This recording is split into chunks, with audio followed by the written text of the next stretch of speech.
വധശിക്ഷയ്ക്ക് വിധിക്കപ്പെട്ട് റിയാദ് ജയിലിൽ കഴിയുന്ന കോഴിക്കോട് സ്വദേശി റഹീമിന്റെ മോചനത്തിനായി ജിദ്ദയിലെ മലയാളികൾ കൈകോർക്കുന്നു. വിവിധ സംഘടനാ പ്രതിനിധികൾ ഉൾക്കൊള്ളുന്ന വിപുലമായ സഹായ സമിതി രൂപീകരിച്ചു.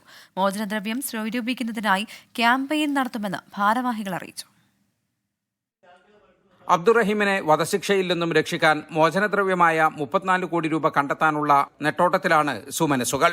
ഏപ്രിൽ 16-നകം ഇത്രയും തുക സ്വരൂപിക്കുന്നതിന്റെ ഭാഗമായി ജിദ്ദയിൽ വിപുലമായ സഹായ സമിതി രൂപീകരിച്ചു. ജിദ്ദയിലെ വിവിധ മലയാളി സംഘടനാ പ്രതിനിധികൾ പങ്കെടുത്ത യോഗത്തിൽ ഫണ്ട് സ്വരൂപിക്കുന്നതിനായി സജീവമായ ക്യാമ്പയിൻ നടത്താൻ തീരുമാനിച്ചു.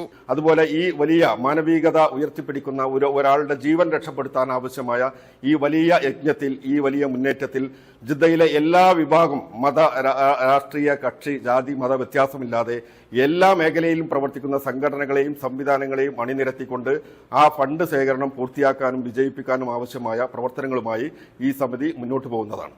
നമ്മൾ ഏവരും വിചാരിച്ചു കഴിഞ്ഞാൽ തീർച്ചയായിട്ടും ഈ സഹോദരനെ നമുക്ക് പുറത്തിറക്കാൻ കഴിയും. അതിലേക്ക് ആവശ്യമായിട്ടുള്ള വലിയൊരു ഫണ്ടാണ്.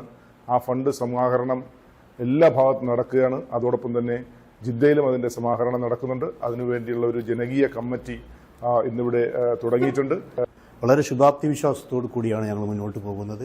തീർച്ചയായിട്ടും നമ്മുടെ ലക്ഷ്യപ്രാപ്തിയിലെത്തുമെന്നുള്ള വലിയ വിശ്വാസത്തോടു കൂടി എല്ലാവരുടെയും പിന്തുണ ഇക്കാര്യത്തിൽ ഉണ്ടാകണമെന്ന് മാത്രം അഭ്യർത്ഥിക്കുകയാണ്. അബൂബക്കർ അരിമ്പ്ര ചെയർമാനും ഷിബു തിരുവനന്തപുരം ജനറൽ കൺവീനറും ഹക്കീം പാറക്കൽ ട്രഷററും ഹിഫ്സുർ റഹ്മാൻ ചീഫ് കോർഡിനേറ്ററുമായുള്ള കമ്മിറ്റിയാണ് രൂപീകരിച്ചത്. ആലുങ്കൽ മുഹമ്മദ്, VP മുഹമ്മദ് അലി, KP മുഹമ്മദ് കുട്ടി, അഹമ്മദ് പാളയാട്ട്, ബേബി നീലാമ്പ്ര എന്നിവർ രക്ഷാധികാരികളാണ്. സ്പോൺസറുടെ മകൻ മരിച്ച കേസിലാണ് കോഴിക്കോട് ഫറൂഖ് സ്വദേശി അബ്ദുറഹീമിന് സൗദി കോടതി വധശിക്ഷ വിധിച്ചത്.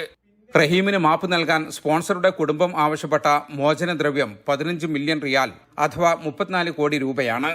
ഇത് ഏപ്രിൽ 16-നകം നൽകണമെന്നാണ് നിർദ്ദേശം. ജലീൽ കണമകലം, 24 ജിദ്ദ.